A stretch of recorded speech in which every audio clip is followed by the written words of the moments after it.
देखिए, question number 30 है। ठीक, क्वेश्चन नंबर 30 देखा जाए अब। इसमें क्या है, the corner points of the flexible flexible region. ठीक है, फ्लेक्सिबल रीजन है determined by the system of linear constant are given.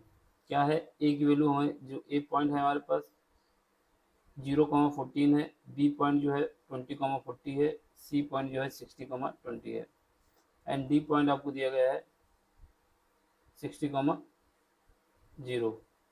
अब आपसे कह रहा है the objective function of the LLP. LLP का मतलब है लीनियर प्रोग्रामिंग प्रॉब्लम। ठीक है, लीनियर प्रोग्रामिंग प्रॉब्लम। इसमें क्या है, हमको लाइन ड्रॉ करनी होगी। ठीक, तो आपको क्या करना है, जेड की वैल्यू फाइंड करना है। जेड इज इक्वल टू क्या गिवन है, 4x प्लस 3y। ठीक, find the point of the flexible region at which the value of objective function is maximum. एक मैक्सिमम वैल्यू फाइंड करना है जहाँ पर ये मैक्सिमम है, and the point at which the value is minimum. एक minimum value find करना है, यानी इसकी मैक्सिमम वैल्यू भी फाइंड करना है जेड की, और मिनिमम वैल्यू भी फाइंड करना है। Find the maximum and minimum values. ठीक है, हमें क्या करना होता है इस प्रॉब्लम में, जो पॉइंट दिए होते हैं उसके हिसाब से हमको लाइन ड्रॉ करनी होती है। जो पॉइंट दिए होते हैं उसके हिसाब से लाइन ड्रॉ करनी होती है। जो पॉइंट हमको गिवन है उसको लिख लो, क्या गिवन है। क्वेश्चन नंबर 30 है। 30 का पार्ट कौन सा है, पहला ही एक ही क्वेश्चन है। गिवन क्या है, हमको पॉइंट दे दिए गए हैं और पॉइंट के कोऑर्डिनेट दे दिए गए हैं। ए पॉइंट के कोऑर्डिनेट कितने हैं, 0,40, 0,40। बी पॉइंट का कोऑर्डिनेट कितना दिया गया है, 20,40, 20,40। सी पॉइंट का कोऑर्डिनेट कितना है, 60,20, 60,20। और डी पॉइंट का कोऑर्डिनेट कितना है, 60,0। डी पॉइंट का कोऑर्डिनेट है 60,0। ये हमें पॉइंट दिए गए, एक बार मिला लेते हैं। ए का है 0,40, बी का है 20,40, और सी का है 60,20। ठीक है, और डी का है 60,0। ये चारों पॉइंट दिए गए हैं, इनसे हमको क्या बनाना है, पहले तो क्या बनेगा डायग्राम देख लेते हैं। ठीक है, इसके लिए ग्राफ ड्रा करते हैं। तो हम लाइन खींच लेते हैं। ठीक, और थोड़ा ऊंचे नीचे हो जाए। देखो, सबसे पहले हमें क्या है, कितना गिवन है, एक्स की वैल्यू 0 से स्टार्ट होगी, यानी ओरिजिन हमारे 0, 0 है। ठीक है, इसके बाद एक्स हमारा 20 भी जाएगा। जो जो पॉइंट हमको दिए हैं एक्स को लिख लेते हैं। जैसे यहाँ 20 जाएगा तो 20 हम यहाँ पे लिख लेंगे। फिर उसके बाद 60 जाएगा, एक मिनट, 20 को थोड़ा दूर लिख लें क्योंकि दो ही पॉइंट है ना। तो यहाँ मान लेते हैं 20 आएगा, यहाँ पे हमारा 60 आ जाएगा। ठीक, तो ये पॉइंट हमको दिया है। ये जो, इसके बाद इसमें क्या है, वाई के विषय में देख लो, वाई के विषय में क्या क्या है पॉइंट। वाई का जो पॉइंट है हमारे पास 0 भी जाएगा, ठीक है, 40 जाएगा, 20 भी जाएगा, तो यहाँ 20 लिख लो, और 40 भी जाएगा, 40 लिख लो। ठीक है, ये हमारे डी के पॉइंट हो गए, सॉरी वाई एक्सेस पे जो जाएगा। ये मेरी एक्स एक्सेस है, ये एक्स डैश है, ये वाई है, और ये वाई डैश है। ठीक है, अब हमको क्या करना है, ड्रॉ करना है। तो हमारे पास कौन सा पॉइंट है, पहले पहले हमारे पास पॉइंट जो है 0,40। 0,40 का मतलब है ये वाले पॉइंट की बात हो रही है। यहाँ पर 0,40 है, ये पॉइंट कौन सा है, ये ए पॉइंट है।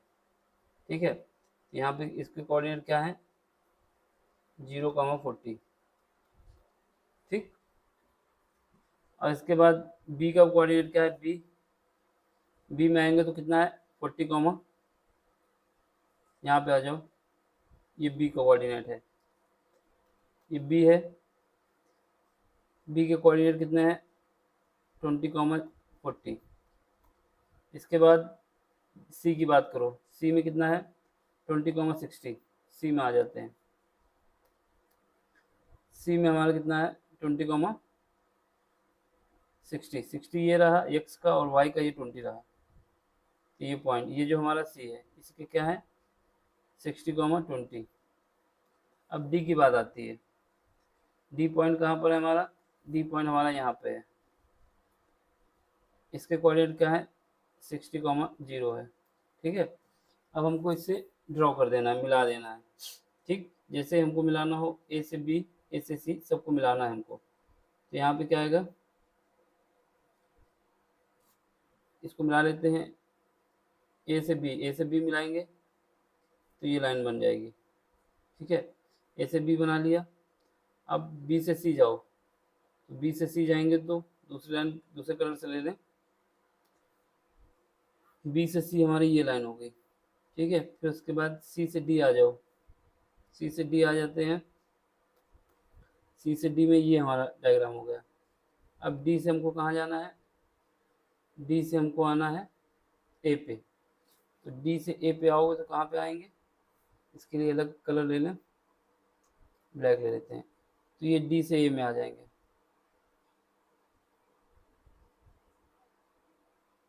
हमारा ये डायग्राम बन जाएगा। ठीक है, इसी का यूज करके हमको ये हमने बना दिया आपको। अब हमें क्या करना है, ये जो बन गया है रीजन, ये रीजन बन गया है, इसमें जेड जेड की वैल्यू चाहिए हमको। जेड की वैल्यू चाहिए तो क्या करेंगे, गिवन है हमको जेड इज इक्वल टू, क्या गिवन है, जेड इज इक्वल टू हमको गिवन है, देख लो एक बार, 4x 3y, 4x plus 3y। तो ये जो जितने पॉइंट दिए हैं इन पे हमको जेड की मैक्सिमम और मिनिमम वैल्यू निकालनी है, लेकिन हम सारी वैल्यू निकाल लेते हैं। पहला पहला हमारे पास पॉइंट कितना है, ए है। ए पॉइंट कितना है हमारे पास, ए पॉइंट हमारे पास जो गिवन है 0,40 है, 0,40। इसके लिए जेड की वैल्यू क्या होगी, यहाँ पर एक्स की वैल्यू कितनी है 0, 4,0, 4 इंटू 0 प्लस ये 0 है। इसके बाद 3 वाई की वैल्यू कितनी है 40 है। इसको सॉल्व करेंगे कितना आ गया, ये 0 हो जाएगा, ये हो जाएगा 120। ठीक है, तो यहाँ पर हमारे पास जेड ऑफ ए 0,40 हो जाएगा, ये 120 आ जाएगा। ठीक, इसके बाद क्या है जेड ऑफ बी, इसकी वैल्यू कितनी है, बी की वैल्यू कितनी है, बी कोऑर्डिनेट कितने हैं हमारे पास 20,0, 20,40 सॉरी। यहाँ पर जेड 4 एक्स की वैल्यू कितनी है 20 है, 3 वाई की ऑप्शन 3 है ना, 3 वाई की वैल्यू कितनी है यहाँ पर 40 है। एक बार देख लो फिर से। ठीक है, ये 40 है दो बार। इसको सॉल्व करेंगे कितना आ जाएगा, इसको सॉल्व करेंगे तो हमारे पास 80 आ जाएगा और 120 ये आ जाएगा 200। ठीक, इसके बाद जेड ऑफ सी, सी का कोऑर्डिनेट कितना है मेरे पास, सी का कोऑर्डिनेट है 60,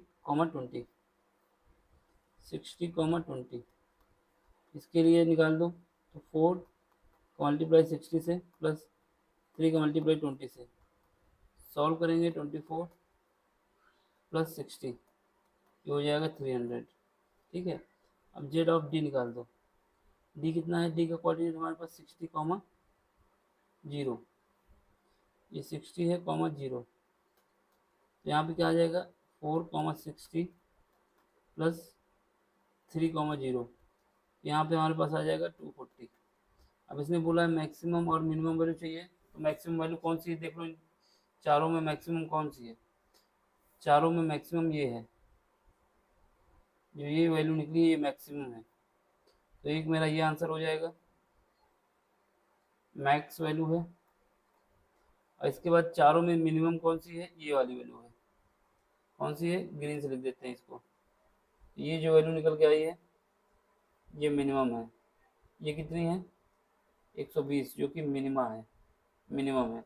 हमसे यही पूछा गया था कि आपको बताना है कि मैक्सिमम और मिनिमम वैल्यू क्या होगी, मैक्सिमम और मिनिमम वैल्यू बता देंगे ये होगी। ठीक है, अब इसके बाद अगला क्वेश्चन देख लो, यही पूछा गया था और कुछ नहीं था इसमें। अगला क्वेश्चन है, आपसे कह रहा है कि क्वेश्चन नंबर 31, इसमें कह रहा है कि एक card is randomly drawn from a well suffered pack 32 playing card, यानी ताश की गड्डी है जिसमें 52 कार्ड हैं, वो अच्छी तरीके से फेंट दी गई है। अब इसके बाद event A and B are defined as, event A को बताया जा रहा है कि getting a card of diamond, जो कार्ड आएगा वो डायमंड का निकलेगा जब एक निकालते हैं। और बी बता रहा है गेटिंग अ क्वीन, ये बता रहा है कि क्वीन है। अब आपसे ये बताना है, डिटरमाइन करना है कि इवेंट ए और बी जो है इंडिपेंडेंट है कि नहीं। इंडिपेंडेंट अगर होंगे तो इनके पास probability of A into probability of B, अगर इसका मल्टीप्लाई बराबर आता है probability of A intersection B, तो ये दोनों क्या होंगे, इंडिपेंडेंट होंगे। अगर ये नहीं आता तो इंडिपेंडेंट नहीं होंगे। ये इंडिपेंडेंट की सर्ट कंडीशन है, ठीक है। हिंदी वाले इससे पहले वाला भी क्वेश्चन पढ़ रहे हैं, उसमें कुछ ऐसा नहीं था। रैखिक अवरोधों के निकाय द्वारा निर्धारित, ये सब पढ़ लेना, इसमें लैंग्वेज का कोई मतलब नहीं है वहाँ पर, क्योंकि पूरा ऐसे ही लिखा गया है। इसमें कहाँ पर हमने लिखा है कि लेट किया है, कुछ किया हो, डायग्राम बना के सीधे सॉल्व किया है, ठीक है। गिवन की जगह माना लिख देना, ठीक। इसको देख लो, हिंदी वाले इसमें देख लीजिए जरूर, इसकी लैंग्वेज में अंतर है। इसमें कह रहा है ताश की 52 पत्तों को अच्छी प्रकार से फेंटी गई है। गड्डी में यदृच्छ एक पत्ता निकाला जाता है। घटनाएं ए एंड बी निम्न प्रकार से परिभाषित हैं। ए के विषय में बताया जा रहा है कि ईंट का पत्ता प्राप्त करना, और बी बता रहा है बेगम वाला पत्ता निकालना, ठीक है। ज्ञात कीजिए, ए और बी स्वतंत्र है। तो सबसे पहले ये क्वेश्चन करने के लिए हमको ताश के पत्तों की जानकारी होना जरूरी है, ठीक है। अगर नहीं है तो फिर क्वेश्चन नहीं कर पाओगे, ये कंडीशन है। इसने बोला क्या हमसे, जो पत्ता होगा कौन सा होगा, डायमंड का होगा, याद रखना डायमंड। और दूसरा क्या बोला है, क्वीन होगा, ठीक है। ये दो बातें याद रखनी है। अब यहाँ पे आओ, यहाँ पर देखो, ये हार्ट है, ये दिल है, डायमंड का शेप ये है, यानी डायमंड के जो पत्ते होते हैं कैसे होते हैं, रेड होते हैं। याद रखना डायमंड के जितने भी पत्ते होंगे वो रेड होंगे। ये किसका है, ये स्पैड का है, ठीक है, जिसको पान कहा जाता है। ये दिल का है, ये डायमंड का है, ये स्पैड का है। ये क्लब, क्लब को कहा जाता है चिड़ी, ठीक, हिंदी में क्लब को चिड़ी। अब याद रखना ये जो डायमंड के पत्ते हैं, डायमंड के पत्ते भी 13 होते हैं, हर्ड के भी 13 होते हैं, और स्पैड के भी 13 होते हैं, और क्यून के भी 13 होते हैं, सॉरी इसके क्लब के। यानी 13 पत्ते इसके होंगे जो कि दिल बना हुआ है, 13 पत्ते हमारे होंगे डायमंड के, 13 होंगे, 14 नहीं, 13 पत्ते होंगे स्पैड के, और 13 पत्ते होंगे क्लब के। ये 13 चौको 52, ठीक है। ये सारे पत्ते जो होंगे 13 होंगे। 13 का मतलब है 13, 13 शुरू नहीं, 13, ठीक। तो यहाँ पे 13 की बात हो रही, ये सारे पत्ते जो हैं 13 है। ये भी 13 है, ये भी 13 है, ये भी 13 है, ये भी 13, ठीक। इतना तो इसका काम हो गया, हमको ये बस इतना पता होना चाहिए, क्योंकि इसने बोला है डायमंड की बात, तो डायमंड के 13 पत्ते होते हैं, ये हमको मालूम होना चाहिए। आगे ही देख लो। अब बात आती है क्वीन की, ठीक है। तो क्वीन जो होती है, एक हार्ट की होती है, एक डायमंड की होती है, एक क्लब की होती है, एक स्पाइट की होती है, यानी 4 क्वीन होती है। 4 क्वीन में से 2 रेड क्वीन होती हैं और 2 ब्लैक होती हैं। रेड क्वीन कौन सी होती है, जो हार्ट वाली होती है, और जो डायमंड वाली होती है वो रेड होती है। जबकि स्पाइट और क्लब की जो क्वीन होती है वो क्या होती है, वो ब्लैक होती है। तो याद हमें क्या याद रखना है, क्योंकि इसने बोला था क्वीन होना चाहिए, तो यानी 4 क्वीन के पत्ते होते हैं, 13 डायमंड के पत्ते होते हैं, ठीक है। इसमें कलर तो पूछा नहीं कि कौन सा कलर, कोई कलर की दिक्कत नहीं। तो हमारा इतना जितना हमको पता होना चाहिए उतनी जानकारी मिल गई। आगे हम दिए गए हैं, इसमें आप देख सकते हैं कि 52 में डायमंड के 13 होते हैं, 13 हर्ड के होते हैं। 13 हर्ड में जो है एक किंग होगा, एक क्वीन होगा, एक जैक होगा, एक एस होगा। फिलहाल के लिए हमको डायमंड के 13 पता होना चाहिए था, और कितनी क्वीन होते हैं ये पता होना चाहिए। चारों में एक एक क्वीन होती है, तो 4 क्वीन हो गई, ठीक है। पत्ते 4 प्रकार के होते हैं, याद रखना। अब क्वेश्चन सॉल्व करते हैं, इसके आगे जब आएगी कंडीशन तो और बताएंगे आगे। इसके हिसाब से देखो, ठीक है। क्या करना है कि 52 पत्ते हैं, टोटल पत्ते कितने हैं, टोटल पत्ते हमारे पास आएंगे 52। कितने, क्वेश्चन नंबर कौन सा है, 31 का ए पार्ट। टोटल पत्ते बोले या सैंपल स्पेस कितने हो जाएंगे, टोटल कार्ड जो हैं जिसको हम सैंपल स्पेस एस से लिखेंगे कितने हो जाएंगे 52। ठीक है, अब इसका डायमंड डायमंड होने की प्रोबेबिलिटी क्या है? डायमंड होने की प्रोबेबिलिटी कितनी है? डायमंड कितने हो सकते हैं? डायमंड होने की प्रोबेबिलिटी जो है हमारे पास ए इवेंट बताया गया है। इसके पत्ते कितने होते हैं? डायमंड के 13 पत्ते होते हैं। 13 पत्ते डायमंड के, 13 हर्ड के, 13 स्पाइड के, 13 क्लब के, तो 13 पत्ते होते हैं डायमंड के। अब इसकी प्रोबेबिलिटी निकालना है। ये हमारे पास पॉसिबिलिटी है, ये हमारे पास टोटल है। तो प्रोबेबिलिटी क्या होती है? Probability of A is equal to होता है कितनी पॉसिबिलिटी है? Possible value, possible possible value या possibility divide by total sample space. Total sample space, ठीक है, ये हमारे पास प्रोबेबिलिटी होती है किसी भी इवेंट के होने की। यहाँ पर क्या है? प्रोबेबिलिटी ऑफ ए, यानी डायमंड होने की प्रोबेबिलिटी ए से बताई गई है। 13 पॉसिबल है, 13 यानी 52 में से 13 पत्ते, ठीक है, इसमें से 13 पत्तों में से कोई भी एक पत्ता आएगा तो हमारे पास डायमंड हो जाएगा। टोटल कितने हैं? 52। तब इसको सॉल्व करेंगे कितना आ जाएगा? 1/4, यानी हमारे पास प्रोबेबिलिटी आ गई किसकी? प्रोबेबिलिटी ऑफ ए यानी डायमंड के आने की 1/4। ये हमारे पास डायमंड के आने की प्रोबेबिलिटी है, डायमंड आने की प्रोबेबिलिटी, ठीक है, ये हो गई। अब इसके बाद दूसरा क्या है? क्यून आने की प्रोबेबिलिटी। क्यून आने की प्रोबेबिलिटी क्या है? क्यून कभी आ सकता है अगर हमारे पास बी इवेंट है क्यून की। बी इवेंट किसका है? क्यून। तो बी इवेंट में कितनी पॉसिबिलिटी है? क्योंकि 4 पत्ते क्यून के होते हैं, 4, एक स्पाइड का होता है, एक क्लब का होता है, एक डायमंड का होता है, एक हार्ट का। 4 में से 2 ब्लैक क्यून होती है, 2 रेड होती है। फिलहाल के लिए हमको टोटल से मतलब है, तो कितनी पॉसिबिलिटी है? 4। ठीक है, 4 पत्ते अगर क्यून के आते हैं, 4 में से कोई एक आता है तो काम हो जाएगा। इसलिए प्रोबेबिलिटी ऑफ क्यून आने की क्या हो जाएगी? क्योंकि पॉसिबिलिटी कितनी है? 4 की। टोटल कितने पत्ते हैं? 52। ये कितना आ जाएगा? 1/13 चौको 52। यहाँ पे 13 आ जाएगा। क्या आ जाएगा? 13। तो ये आ जाएगा हमारे पास 13। तो ये पॉसिबिलिटी हो गई प्रोबेबिलिटी ऑफ क्यून आने की। तो प्रोबेबिलिटी ऑफ क्यून आने की प्रोबेबिलिटी जो दी गई है, पी भी दी गई है, वो आ जाएगी 13 आ जाएगी। ठीक है, अब देखो देखो एक बात याद रखना, जब हमने 12 जो पत्ते थे, सॉरी 13 पत्ते थे डायमंड के, ठीक है, 13 पत्ते डायमंड के कैसे हैं? एक किंग है, एक क्वीन है। ये सर्किल का इंपॉर्टेंस बहुत है। यहाँ जो ये वाला सर्किल बनाया है, ये डबल कर रहे हैं, ये याद रखना। एक क्वीन है, एक किंग है, एक क्लब है या जैक है, एक एस है, और 2 से लेकर 10 तक कार्ड हैं। यानी 13 में से एक पत्ता ऐसा है जो क्वीन का भी है डायमंड में। ठीक है, इसका मतलब क्या हुआ? एक पत्ता ये हुआ। अब इसके बाद बात होती है किसकी? क्वीन की। क्वीन की बात की जाए तो क्वीन हमारे पास कितनी आई थी? 4 आई थी। एक क्वीन ये थी, एक क्वीन ये थी, और एक क्वीन ये थी। ठीक है, लेकिन एक क्वीन ये भी तो थी।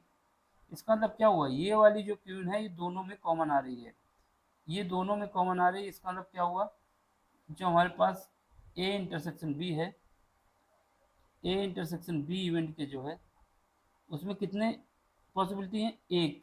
एक कैसे? क्योंकि एक क्वीन दोनों में कॉमन आ रही है, तो ये इंटरसेक्शन आ गया। अब इसकी प्रोबेबिलिटी कितनी है? अब इसकी प्रोबेबिलिटी निकालेंगे ए इंटरसेक्शन बी। एक कॉमन आ रहा था, ठीक है, तो एक लिख देंगे। कितने पत्तों में से? 52 पत्तों में से। तो ये आ जाएगी इसकी पॉसिबिलिटी 1/52। अब हमसे कह रहा है कि क्या ये जो घटनाएं हैं ये एक दूसरे पे डिपेंडेंट है कि इंडिपेंडेंट है? In case of independent, in case of independent, independent, अगर इंडिपेंडेंट का केस है, अगर इंडिपेंडेंट का केस है, क्या है इंडिपेंडेंट का, तो उसके लिए क्या होता है? इंडिपेंडेंट, उसके केस में क्या होता है? Probability of A into probability of B is equal to आना चाहिए probability of A intersection B. तो ये बात सेटिस्फाई करनी चाहिए, ठीक है। चलो फिर करते हैं। यहाँ से क्या आएगा, probability of A intersection B, ठीक है। सॉरी, अब जो हमारे पास वैल्यू निकल आई है इनको इक्वेशन का नाम दे दें तो याद भी रहेगा कहाँ से निकली है। एक इक्वेशन हमारे पास ये आ गई, इसकी वैल्यू हमने निकाल ली, इसको इक्वेशन 1, इसको इक्वेशन 2 और इसको इक्वेशन 3।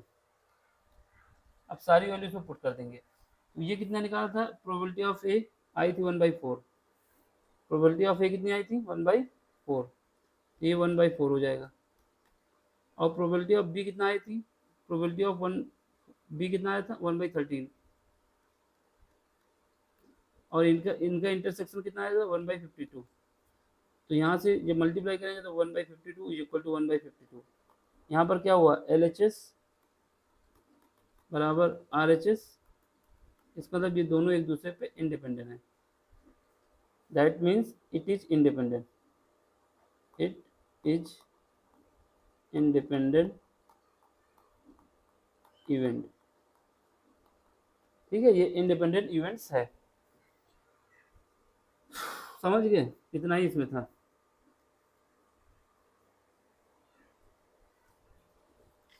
समझ में आया तो लाइक करें, शेयर करें और सब्सक्राइब भी करें, ठीक है। इसका एक क्वेश्चन और देख लेते हैं, जो लास्ट पार्ट है। ये क्या है, आपसे कह रहा है find the probability distribution of the number of the doublet in 3 thrown of a pair of dice. यानी एक पेयर ऑफ डाइस, यानी पेयर ऑफ का मतलब होता है कि दो, एक पेयर ऑफ डाई को जब फेंका जाता है 3 बार, ठीक है, 3 बार फेंका गया है, तो जो पेयर बनेगा, यानी पहली बार फेंका गया पेयर, दूसरी बार फेंका गया पेयर और तीसरी बार फेंका गया पेयर, पेयर के हिसाब से 3 बार फेंकना है। यानी एक बंदा जो है एक बार में 2 फेंक सकता है, लेकिन ऐसे 3 बंदे हैं, ठीक है, 3 बंदे हैं तो उसको 3 बार फेंकेंगे। तो ये पेयर में ही फेंकेंगे, अकेले अकेले नहीं फेंकेंगे। एक बार फेंका, फिर दूसरी बार फेंका, फिर उसका दूसरा बंदे का नंबर आएगा, फिर तीसरे का, तो 2 बार फेंकना है पेयर के हिसाब से। तो इसमें कह रहा है कि डबलेट, डबलेट का मतलब है कि जो नंबर हमने पहली बार फेंका, मान लो 1 आया, दूसरी बार फेंका फिर 1 आ गया, तो इसका मतलब क्या, वही नंबर हमारे पास दोबारा सेम आ गया, तो ये काम हो गया। हो सकता है फिर फेंकें 2 आ जाए, फिर फेंक दिया फिर 2 आ गया, तो ये डबलेट का मतलब है वही नंबर हमको फिर से मिलना चाहिए। इसकी प्रोबेबिलिटी आपसे पूछ रहा है, find the probability distribution of the number doublet in 3। Hindi में देख लो, पासे के एक युग्म को 3 बार उछालने पर दिक्कों की संख्या का प्रायिकता बता रहा है। वही दिक्कों का मतलब है कि दोनों संख्याएं सेम आनी चाहिए। देखो जब पासे को फेंका जाता है,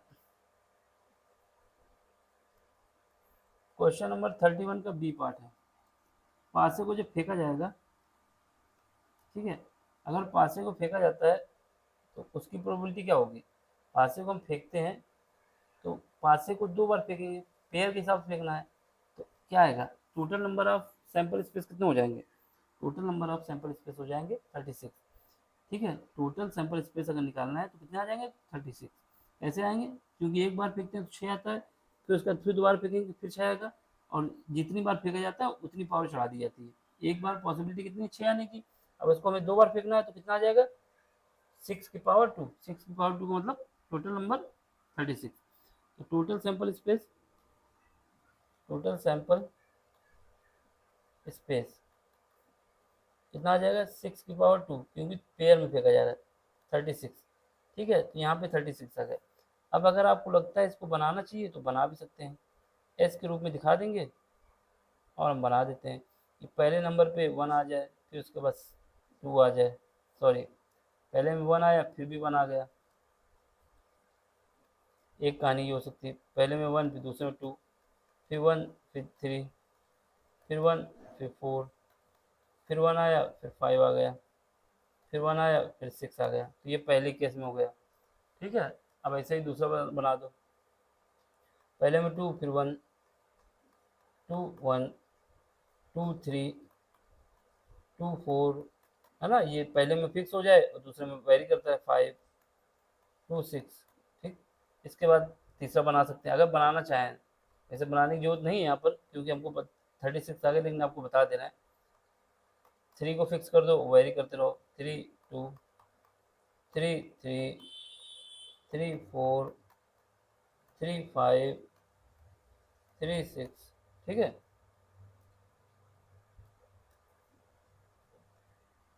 फिर इसके बाद और बढ़ा दो, 4 1 4 2, मतलब पहले को हमने फिक्स कर दिया और बाकी पीछे चेंज करते रहने हैं।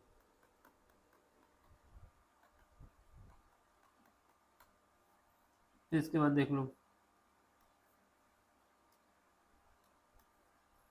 5 को फिक्स कर दो, 5 2 5 3 5 4 5 5 5 6। फिर इसके बाद देख लो, 6 1 6 2 6 3 6 4 6 5 6 6, ठीक है। तो ये टोटल जब इनको काउंट करोगे कितना आ जाएंगे, 36 आ जाएंगे। ये बना के दिखाने की जरूरत नहीं थी यहाँ पर, फिर भी आपने कहा तो हम बना दिए, मतलब कहा तो किसी ने नहीं, हमने अपने हिसाब से आपको बना दिया कि ऐसे निकालेंगे 36 आ जाएगा। ठीक, अब हमें क्या करना है, ये तो निकल आया, लेकिन जो पेयर के हिसाब से बात की जाए, पेयर के हिसाब से अगर हमारे पास पहली बार रोल किया 1 आया, दूसरी बार भी रोल किया तो 1 आया, ठीक है। जहाँ पे हम सर्किल लगाएंगे वहाँ देखना है आपको गौर से। यानी ये कंडीशन ऐसी है कि दोनों बार हमारे पास पेयर में डबलेट आ गया, डबलेट का मतलब है सेम नंबर आ गया, सेम नंबर आ गया, सेम नंबर आ गया, डबलेट का मतलब है कि सेम नंबर आना चाहिए। तो एक केस ये हो गया, दूसरा केस ये हो जाएगा कि 2 2 आ जाए दोनों में, तीसरा केस क्या होगा, 3 3 आ जाए तो ये भी डबलेट हो जाएगा, चौथा केस ये हो गया 4 4 आ जाए, पांचवा केस क्या हुआ 5 5 आ जाए। यानी डायगोनल के एलिमेंट को देख लिया जाए तो वो हमारे पास डबलेट को बता रहे हैं। तो टोटल कितना आ गया 6, टोटल डबलेट कितने हो गए, टोटल डबलेट कितने आ जाएंगे, 1 1 आ जाए तब काम बन जाएगा, 2 2 आ जाए तब बन जाएगा, 3 3 आ जाए तब काम बन जाएगा, 4 4 आ जाए तब भी काम बन जाएगा, 5 5 आ जाए तब भी काम बन जाएगा, और 6 6 आ जाए तब भी काम बन जाएगा, ठीक है। तो टोटल 6 हो गए। अब हमारे पास इसकी प्रोबेबिलिटी क्या होगी, अगर इसको हम ए मान लेते हैं, क्या मान लेते हैं ए, ये ए इवेंट है, तो हमारे पास प्रोबेबिलिटी ऑफ ए जो हो जाएगी क्या हो जाएगी, टोटल कितने पॉसिबल कितने हैं 6, 1 2 3 4 5 6, 6 पेयर में कितने में से 36 में से कितना आ जाएगा 1/6। ये आ गई डबलेट आने की प्रोबेबिलिटी, ठीक है। ये क्या आ गई, डबलेट आने की प्रोबेबिलिटी। और इसने पूछा है कि find the probability distribution of the number doublet in 3 thrown, यानी 3 में 3 बार जब थ्रो करेंगे तो क्या आएगा, पहली बार जब थ्रो करेंगे तो ये आएगा। अब देख लेते हैं डबलेट ना आने की प्रोबेबिलिटी, इसको ए डैश से लिख दें या बी बी लिख दें, जिससे अलग अलग रहें दोनों। तो डबलेट ना आने की प्रोबेबिलिटी बी हो गई, डबलेट ना आने की प्रोबेबिलिटी, इसको ए डैश लिखेंगे तो ये अंदाजा रहेगा कि हमारे पास डैश लग गया है तो नहीं आने की प्रोबेबिलिटी होगी, ठीक है। तो ये क्या होगा, देखो प्रोबेबिलिटी की कंडीशन ये होती है किसी चीज के आने की और किसी चीज के ना आने की, दोनों का सम जो होता है 1 होता है। यानी 1 में से अगर 1/6 घटा दिया जाए कितना आ जाएगा 5/6, ये 5/6 ये है कि डबलेट नहीं आया, ठीक है। तो ये आ गई प्रोबेबिलिटी डबलेट ना आने की प्रोबेबिलिटी। अब हमारे पास देखो क्या क्या हो सकता है, डबलेट आने की प्रोबेबिलिटी क्या है और डबलेट ना आने की प्रोबेबिलिटी। इसने कहा है कि हमको फाइंड करना है, find the probability distribution of the number doublet in 3 thrown of dice, मतलब 3 बार जब फेंकेंगे तो क्या होगा। देखो जो पॉसिबल ये है कि जब हम पहली बार फेंकें, जब हम पहली बार फेंकें तो क्या हो, डबलेट ना आए, ना आने का मतलब है जीरो, जीरो ये बताएगा कि जो टोटल पॉसिबल है हमारे पास एक्स मान लेते हैं, एक्स मानेंगे तो पहले हमने फेंका, पहले एक आदमी ने फेंका 2 बार फेंकना उसको, तो उसके में क्या आ गया 1 3 आ गया, पेयर नहीं आया। दूसरे ने फेंका 1 2 आ गया, पेयर नहीं आया। तीसरे ने फेंका 1 5 आ गया, पेयर नहीं आया। और पेयर ना आने की प्रोबेबिलिटी क्या है 5/6, यानी पहला फेंकेगा तो ना आए, दूसरा फेंके फिर भी ना आए, तीसरा फेंके फिर भी ना आए। तो पहला तो हमारा जीरो केस बन जाएगा कि कोई भी पेयर ना आए, कोई भी पेयर ना आए। दूसरे में क्या हो कि केवल एक बार आ जाए पेयर, 2 बार ना आए, यानी 3 लोगों ने फेंका तो एक बार एक बंदे का आ गया, दूसरी बार नहीं आया। दूसरा क्या हो सकता है कि 2 का पेयर, तीसरा ये हो सकता है कि 2 का पेयर आ जाए, 1 का ना आए। 2 बंदे फेंके, 2 का पेयर आ जाए, 1 का ना आए। और तीसरा हो सकता है कि तीनों का ही पेयर आ जाए। ठीक, ये कहानी बन गई। चलो अब हम इसको सॉल्व करते हैं। तो पहले क्या है, पेयर ना आने की प्रोबेबिलिटी, तो इसको हम क्या मानेंगे, x बराबर 0। 0 बता रहा है कि पेयर नहीं आया, कोई भी पेयर नहीं आया। तो पहली बार जिसने फेंका उसका पेयर नहीं आया, तो क्या है उसकी प्रोबेबिलिटी 5/6 है। उसका दूसरे बंदे ने फेंका, उसका भी पेयर नहीं आया, तो ये भी प्रोबेबिलिटी क्या है, 5/6 है। तीसरे ने फेंका, उसका भी पेयर नहीं आया, तो ये भी क्या है, 5/6 है। तो इसको सॉल्व करेंगे 125 आएगा, डिवाइड करेंगे कितना आ जाएगा, 36, सॉरी 260, 260 आ गया, 260 सॉरी, 6 का क्यूब कितना होता है, 216, 216। तो ये आ गया। तो ये हमारे पास क्या आया कि उसकी पेयर नहीं आया, कोई भी पेयर नहीं आया। अब इसके बाद क्या है, x बराबर 1, 1 ये बता रहा है कि एक पेयर आ गया, यानी पहले बंदे ने फेंका उसका पेयर आ गया। पेयर आने की प्रोबेबिलिटी कितना है, 6 है, 1/। फिर उसके बाद दोनों ने फेंका, उनका नहीं आया, यानी 5/6 आया दूसरे बंदे का, तीसरे का भी 5/6 आया, इनका पेयर नहीं आया। एक केस ही हो सकता है कि पहले का ना आए यानी 5/6, दूसरे का आ जाए 1/6, और तीसरे का भी ना आए 5/6। तो 1/6 क्यों हुआ, क्योंकि इसका आ गया था पेयर। अब ये हो सकता है कि पहले 2 का ना आए, इसके बाद लास्ट में आ जाए 5/6, इसका नहीं आया पेयर, 5/6 इसका भी नहीं आया, लेकिन लास्ट वाले बंदे का आ गया। तो ये एक बंदे का पेयर आने की प्रोबेबिलिटी है। तो इसमें देखो सब में क्या है, कॉमन क्या है हमारे पास, 216, इनका एलसीएम है। ये कितना हो जाएगा, 25 प्लस ये कितना हो जाएगा, 25 प्लस 25। इसको सॉल्व करें कितना आ जाएगा, ये आ जाएगा 75/216। ठीक है, ये प्रोबेबिलिटी आ गई किसकी, एक पेयर आने की प्रोबेबिलिटी। अब इसके बाद क्या है, 2 पेयर आ जाए। 2 पेयर का मतलब है कि 2 लोगों का पेयर आ जाए और 1 लोगों का ना आए, यानी पहले बंदे का आ गया, दूसरे का भी आ गया, लेकिन तीसरे का नहीं आया। तो इसके ना आने की प्रोबेबिलिटी कितना है, 5/6 प्लस इसके बाद क्या हुआ कि पहले का आ जाए, दूसरे का ना आए, और ये कितना है 6, और तीसरे का भी आ जाए, तो ये 2 लोगों का आ गया। अब ये हो सकता है कि पहले का ना आए, यानी 5/6 आ गया, और लास्ट वाले दोनों का आ जाए 1/6, 1/6। अब इसको सॉल्व करेंगे कितना आ जाएगा, तो ये आ जाएगा हमारे पास, इसका भी एलसीएम कितना आएगा, 216, यहाँ पे 5, यहाँ पर 5, यहाँ पर 5, कितना आ जाएगा 15/216। ठीक है, अब इसके बाद हो सकता है तीनों का आ जाए, यानी x बराबर 3। ये केस है कि तीनों का ही पेयर आ जाए। ठीक है, तो पहले बंदे का आ गया 1/6, दूसरे का भी आ गया 1/6, तीसरे का भी आ गया 1/6, ये कितना हो गया 1/216। ठीक, तो यही हमारा क्या हुआ, प्रोबेबिलिटी आ गई जिनकी हमको निकालना था अलग अलग। अब इसको अगर एक साथ लिखना चाहो तो हम लिख सकते हैं, अलग अलग लिखना चाहें तो भी लिख सकते हैं। ठीक, यहाँ पर हम लिख देंगे कि x जो हमारा इवेंट है क्या क्या आएगा, यहाँ पर लिख देंगे इनकी प्रोबेबिलिटी। ठीक, तो पहला इवेंट क्या था, पहला हमारे पास था कि जब कोई भी इवेंट नहीं रिपीट हुआ, यानी 0, कोई भी पेयर रिपीट ना हो। फिर यहाँ पर एक ही पेयर रिपीट हो गया, यहाँ पे 2 पेयर रिपीट हो गए, और यहाँ पे 3 पेयर रिपीट हो गए। ठीक, इसको हम टेबल फॉर्म में लिख देते हैं अगर लिखना है तो। वैसे आंसर आपका हो चुका है, लेकिन जब नंबर चाहिए तो फिर दिखाना पड़ता है ना। चलो फिर लिख देते हैं। तो जीरो, जीरो के लिए क्या थी प्रोबेबिलिटी, जीरो के लिए प्रोबेबिलिटी हमारे पास क्या थी, ये थी, जब कोई भी पेयर नहीं आया था। तो कितना था, 125 डिवाइड बाई 216। अब 1 के लिए क्या थी प्रोबेबिलिटी, 1 के लिए थी ये 75/26, 75/216। इसके बाद क्या है, तीसरे के लिए जब 2 पेयर रिपीट हो रहे हैं तो ये क्या है 15/216। इसके बाद क्या है लास्ट, ये कितना है 1/216। तो यही हमारा आंसर है। समझ में आया हो तो लाइक कर देना, शेयर भी कर देना, और सब्सक्राइब भी कर देना। Thank you for watching.